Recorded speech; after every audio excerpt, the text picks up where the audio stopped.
episode.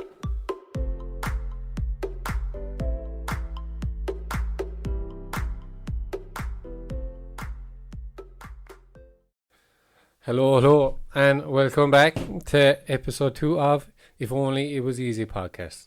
You're here with me, Dunny, and Paidi. How's things, Paidi? Good, Donica, good. How are you? Not too bad, Paidi. Far more professional now for week 2. We're after getting an intro. We're pros at it. Yeah, we'd like to thank you for supplying the young fella for the voiceover. Yeah, it's he's very cheap as well. Only €200 per play. yeah, per view. I suppose we will. We should describe that is Paddy's son, my nephew, Dinny. I asked him when they do the intro, and he's a good young fella, no, in fairness. He was very enthusiastic. Yeah, he jumped at it, so we should thank him.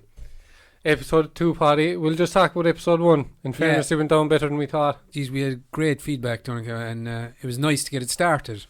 You know, we were talking about it so long, and then, you know, you might do a bit of practice on it and that, and it's nice to get it out there, and I think people enjoyed it. You know, I got a lot of texts and messages. Jeez, yeah, a load of people got back onto me, and people I didn't expect. Yeah. You know, it's different if your mother loves it, because she used to love everything. She's supposed to love it. But you know, people that I wouldn't really say would be in my circle text me in.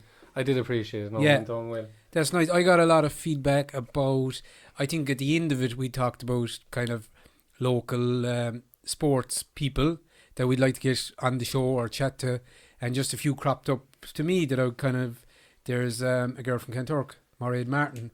I think she went to the convent there, and she's golfing in America, which is amazing. Do you know, she'll be a professional golfer. I don't know, do you know the girl? I don't know, but I've heard about her. She's supposed to be phenomenal, So, like, lovely. And then Paul Buckley from Bantier, I think he won a big... in Dubai, Dubai Emirates Amateur Open in January. So, and he's a Bantier man. And then just 2 for my own sport, because, you know, everybody knows Eddie Dunbar and that, but Darragh O'Mahony is starting another full-time year with a British team, and Dylan Dinky Corkery, he's in France. So I'll have updates on how they're getting on when they start racing. They should be start racing now in the next month, 6 weeks. France, tough game in France for Corkery. It's his second year there.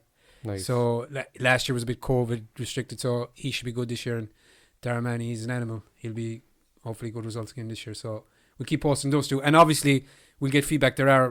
Please let us know for missing anyone sport or a kind of a unique sport that we should give a mention or a shout out to here. Let us know. Absolutely, yeah. We'll try and get them on if they will. That's the idea. That's the plan for the podcast. And we will get them on. Yeah. We'll hunt them down. Like, you don't have to go too far to get top class athletes. We have, like, you know, obviously Michelle Finn. Anthony Nash changed the game. There's a rule named after him. Absolutely, yeah. Lachlan McLaughlin. Yeah. You know, phenomenal player. Like, haven't we an awful... Tony Buckley. Yeah. Like cream exactly, in the crop. Yeah, Mick Winters. Yeah, it's true, You know, and there's a lot of characters there too.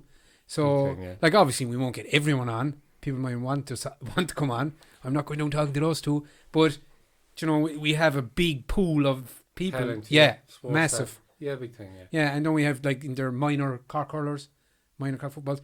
Another idea I'd love to get for a podcast, and we'll get it. The Hall of Final next year. Have the 2 captains in the week before it. Yeah. Mighty. Yeah. So hopefully we'll have Palace in and whoever Bantier are playing. Do you know what I mean? I can't touch you on the hurlers. Yeah. Back on the map. But you know, that'd be great. Yeah. And if COVID wasn't there, imagine you had the 2 captains in together the week before the final. Yeah, but I'd probably be one captain, you know. We can't touch Junior, so we don't have to get another. You heard it here first. Very good. Right. So the plan for this week is something that we're both fairly friendly with. And I was looking to get your opinion on how you've dealt with it, and I'll give you my thoughts on it. And I'm looking at injury. All right. Okay. I know injury had a huge effect coming towards the end of your career. Yeah. You were kind of mentioning how it almost finished out in Europe. Yeah. And how, fair enough, I haven't been too bad, but the one time I did injure myself, I made sure I did good damage. Yeah. And I came back from a shoulder injury, and it took me a year. Right. So, I've no interest. Do you see, I've no interest in success. So you ask people, if you ask someone what's it like to play for Cork, they're going to say it's great. But I want to know is how did they get there to Cork? Yeah. I wanted to know. You want to know the journey? Yeah, I know how you're cycling now, you're injury free, what's it like? Sure, it's fantastic. But I wanted to know how did you get back from injury to where you are now? Yeah. So if you explain your injuries. Yeah, but that's one that I think The Rock says, Dwayne Johnson. Yeah. You know The Rock? I do. And he some of his motivation speech is, not that I know him now, I just watch him. Okay, He feeds off the dark moments. Yeah. He doesn't remember all the glory stuff. So again, as you say, you want to learn from the dark low points.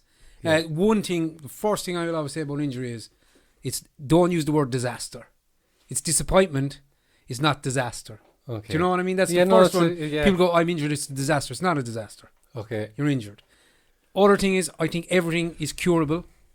I definitely think everything is curable. Right, okay, you could have a car accident and damage your leg or arm. Okay, you're going to have a long road back. But I think you just need to find the right path back.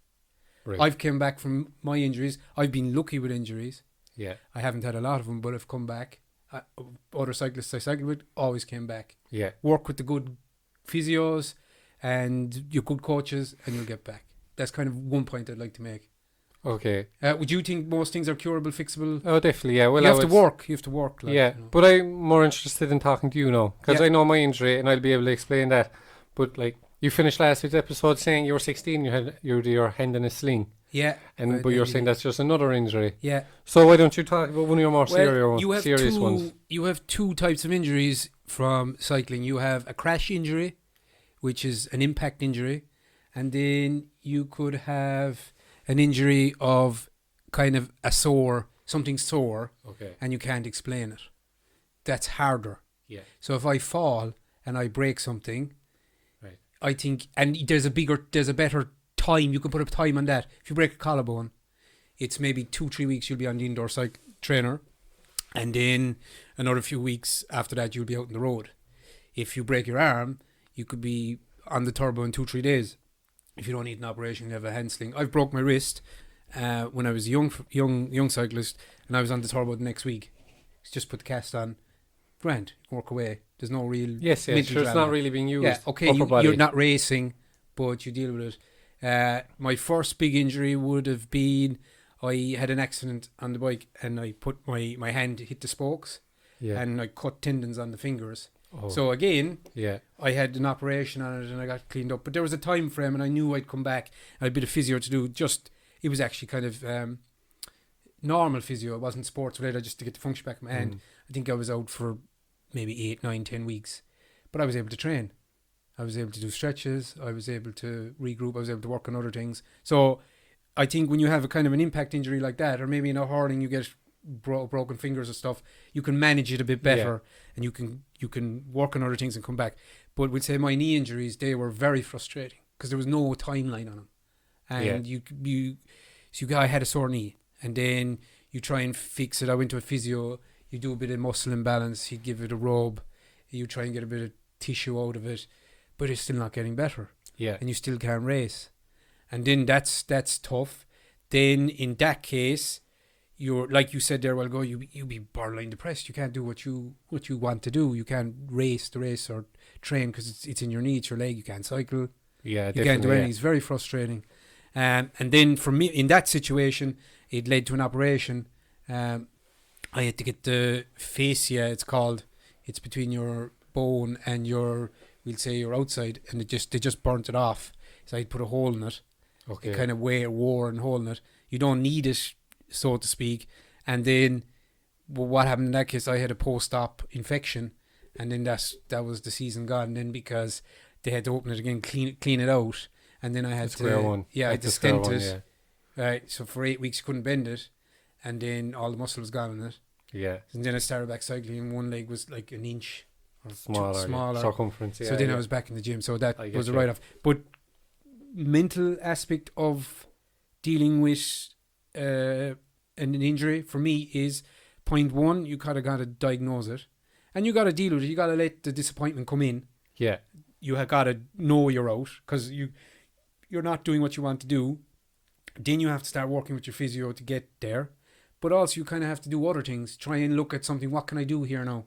What can I do? Can I do upper body weights or something? Can I do something to keep yourself going?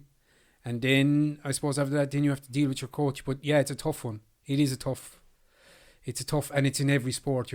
There's people out there doing sport, even if you're only going for a jog, you're going to have some sort of injury, aren't you, at some point?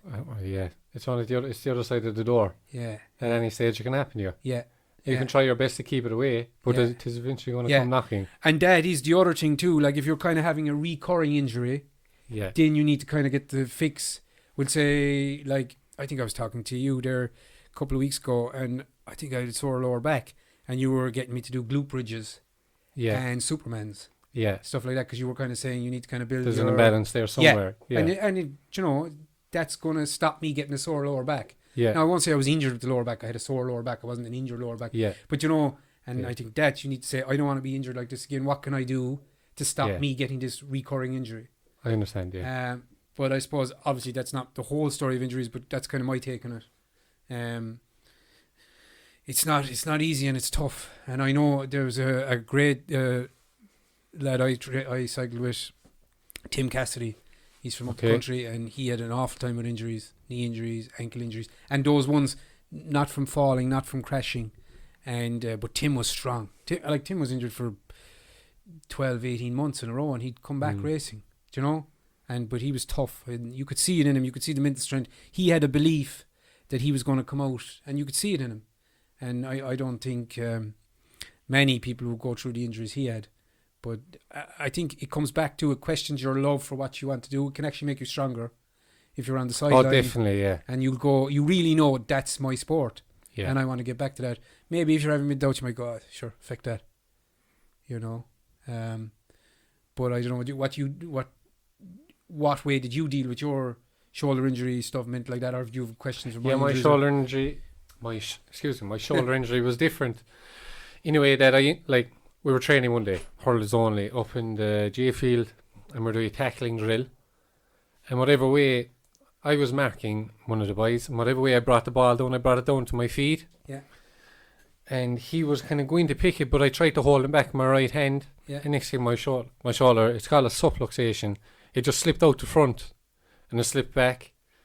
Okay, so it kind of popped out, pops back in. So it's not a full dislocation. No. You sublux. I think it's a subluxation versus dislocation. I had the first one. Right. But when it tore the labrum, it's called a slap tear. So it just tore some of the cartilage around the front of it.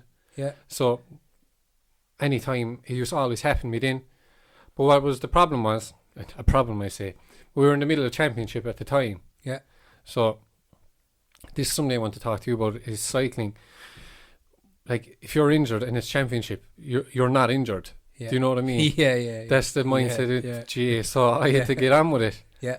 And tape it, yeah. So literally from if people can remember that were here, from the second Charleville game on in Milford, I was injured up until the end of the season, which was nearly 8 months later. Alright, so you played all through that? All through that, by getting my shoulder strapped. But the way David Anglin, shout out to Dave, strapped it, I actually couldn't use my left side, because any time I sent use my left side, you sent a shock down my arm. So, and then the pain was like excruciating. Right. So I was only using my right side, and I was limited. I couldn't go up to catch a ball and stuff like that. Yeah. So, like, that in its own self, now I'm making myself sound great, was another mental battle, which I had to get with. Yeah. Because the problem was, it was already bad. And you're training 3 days a week, games, championship, high intensity, with an injured shoulder. So after the All Ireland, I finally went around and I said, I need to get this sorted. Yeah. And my shoulder it went from being bad to very bad. Okay. So when I went away and I got my operation, that should have taken 6 months, it took me 12 months, because it was just so bad, because I had to get 5 pins in it to pull it back in. Okay. So, but like, the main reason I want to bring that up is, like, I was in a bad place. Yeah. You know, 12 months. Yeah. You can't lift up a cup of tea with your hand. Yeah. Do you know? And I'm trying to educate myself here on how do other athletes, do you think, deal with injury? Because it's a dark place. Yeah. It's a lonely place. Yeah. Because I know for myself, like, I was on my own. Yeah. Do you know? And I'm not insulting everyone on the team. Yeah. I was on my own. Because you must go and deal with this injury. Yeah. I know there's other fellas got injured. And they're injured, like, as my father would say, that's it's your baby, like. Yeah. You're injured, you need to come back. Yeah. But I found that mentally but were you tough. Like, my thing is being, if you can focus on another aspect of the game, But like, were you able to train? Like, you weren't able to pick up a hurley or anything, or you weren't able to. No, gym the only much. thing I could do was run. Yeah, Run and spin You love bike. running. What? You love running. Well, I had to. I had to love it. Yeah. So I was able. I just been running for the 9 months. Yeah. I think I took like a month off. What's it actually? Myself and Jimmy, we headed to America 3 weeks after my operation. Right. So we went to America for 3 weeks. Yeah. Traveling around. We did Boston, New York, Philly, Washington DC. Right. So it was a good distraction. Yeah. Because although I was feeling sorry for myself and injured, I was in America on holiday. Yeah. So it was easy kind of get over it. Things weren't too bad. Yeah. But when I came back, and then I went headfirst into the rehab. Yeah. And I realised I am a million miles away from being where I want to be. Yeah. So if you're going into an operation with a 100 kilo bench, Yeah. and then you lie down the bench and you cannot lift the bar. Yeah. You're like, I'm in trouble here. Yeah. And I find that's a huge. So you had to start again almost. You do, but you see, that's a huge problem, and I think a lot of athletes suffer here, is realising there's a long road ahead of you. There's 9 months of hard graft ahead of you here. Yeah. When you want to be what you were like, when you want to be where you were. Yeah. So, can you think of an example now where, say, when you had your leg injury, because that kept you off the bike? Yeah. Did you ever any fear? Was that frustration there? Was that fear there? Do you know, am I going to be okay? Yeah. That's what you want. That's what you want to think. I'm looking at my shoulder thinking, is it actually going to be okay? Like, yeah. Well, my thing was the time. I just wanted the time. I wanted to know the time of how long it was going to be back. I never really had a doubt that it would come back. That like you'd cure it. You know, I suppose maybe I took that for granted. Yeah. But you again like that you have to be, you're starting from scratch again. It's very frustrating. It's tough. For me, it was my last year racing internationally. But I suppose for a time I would have said kind of being injured, because I was injured a good bit that time with the knee. I was out a long time. And before I probably would have said, I came home because I was injured. But I suppose it was my time to come home anyway. okay. Do you know, that kind of way, on my own level, on a personal level. But it's just time. It's the time. But like from what I've learned about it is you need to be busy. You need to be busy. You need to try and do other things in either in your life or in your training, and you need to follow your physio plan. So I think once you find the problem, like in your case now, once you had the operation done, then you just had to deal with the physio to come back. It's different when you're waiting and you can't get a diagnosis. Yeah, that's like I wasted a lot of time doing that. Like I wasted weeks, and like you were saying there, strapping. I did about a month, 6 weeks of racing with it strapped. It might be okay for half a race, and then it'd be sore then again. Do you know, that kind of way? Yeah, a lot of that is denial, though, isn't it? Yeah. Yeah, and not too denial. bad. Yeah. Denial is massive. Like. Yeah, and not too bad. Yeah. Denial is big. Yeah, maybe I don't need it. But I have another thing too, is like if you kind of gave into every kind of niggle and pain, you'd get no fucking training done. Yeah, it's true, yeah. You know, you kind of have to try and warm up. separate them, like, I'm actually in trouble here, or just get over it. Yeah. And there's been a lot of time where you would have a sore leg from a hard week's training, cycling-wise, and then you might just do a good massage would sort you out, or a bit of stretching, a bit of off topic now, in relation to cycling, like, if you're injured, is that accepted? Do you know? Can you say, geez, I'm going to have to take it easy today, my leg is sore? Yeah, nobody wants to be injured, like, so it's not like we'll say, like we kind of go in, wasn't Mick McCarthy accused Roy Keane of fake injuring to avoid international matches back in the side before side. Yeah. Do you know? No, I think it is acceptable to to be injured. Yeah, but see, again, you're not a team sport. Well, it is a team sport, but it's individual. Do you know, cycling? Whereas maybe in the there is a mindset in sport. If you're not dying on the floor, there's nothing wrong with you. Yeah. You know what I mean? Yeah, no. There's nothing worse when you're going up to training. Yeah. And you have a sore hamstring. Yeah. And you tell the trainer, I'm not training tonight, my hamstring is sore. Yeah. And they roll the eyes. Is your man gone soft? All right, no bother, yeah. Yeah. You know, that's out there. Yeah, but then how, in the other side of that, then, does that, you might have kind of a strained hamstring, and then because you train on it, you tear it. Yeah. Do you know, you kind of have... But that's okay then, because that's torn. You cannot argue with that. Yeah. Do you know? Yeah. I know I'm only joking, it's not okay. Yeah. But that's concrete. Yeah. That is, you can't argue with that. Yeah. You can't say I have a sore hand. Yeah. Do you know? Yeah. But yeah. Come on, man. You need to be proper, as you said. You're on the ground. Yeah, that's only something. I was just interesting because that's in GA. That's in more sports. I'd say. Well, field sports anyway. Yeah, and team. Yeah, I suppose team. Yeah, but like, I'm after losing my train of thought now. What I wanted to say is, I know you kind of said it, was to keep busy.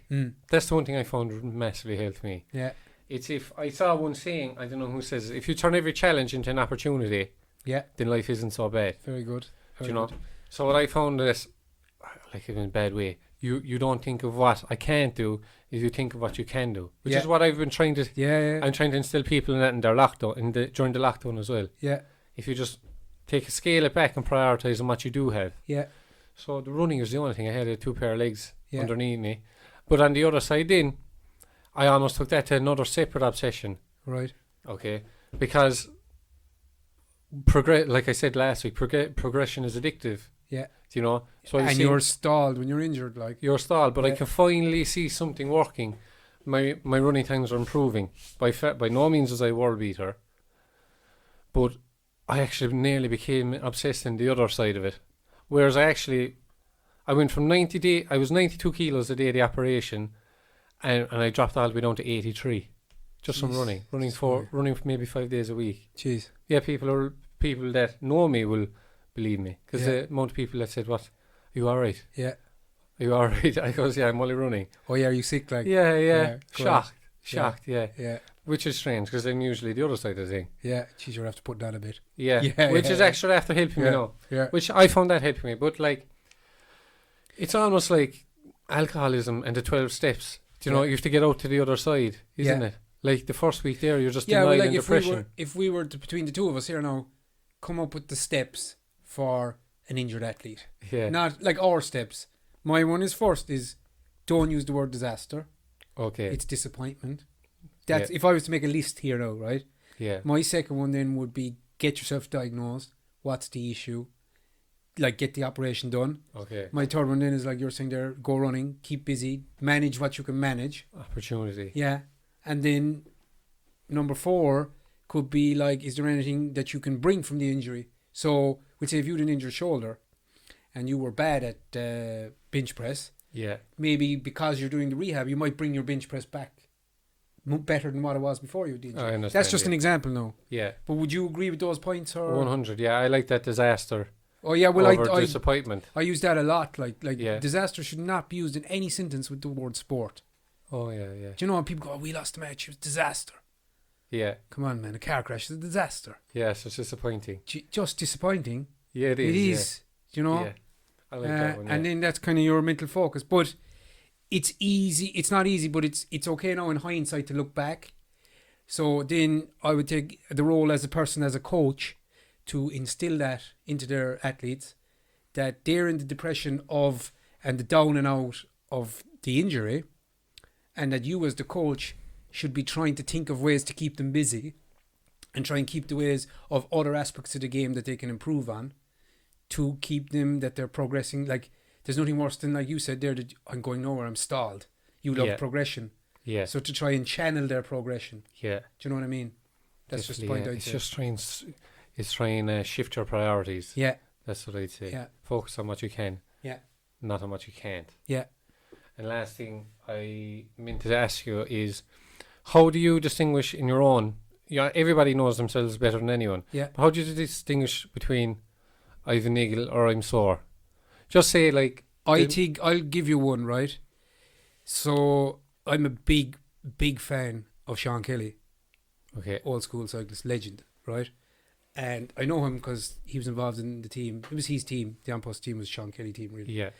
So Sean used to have gold nuggets of sayings, right? Right. So, and you can bring this to anything again. So Sean would go, Jesus, you could go, it's very cold to go training. It's snowing and it's cold. I'll be frozen, right?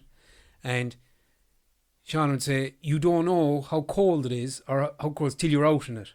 So go out in it, put on your cycling gear, go training, and then decide after the hour, oh yeah, it's too cold, I need to come home. But once you're out in it, you're going to stick it out, aren't you? Yeah. So for the injury, you need to be sensible. Okay, I think I'm injured. I've had a sore knee down at the gym yesterday.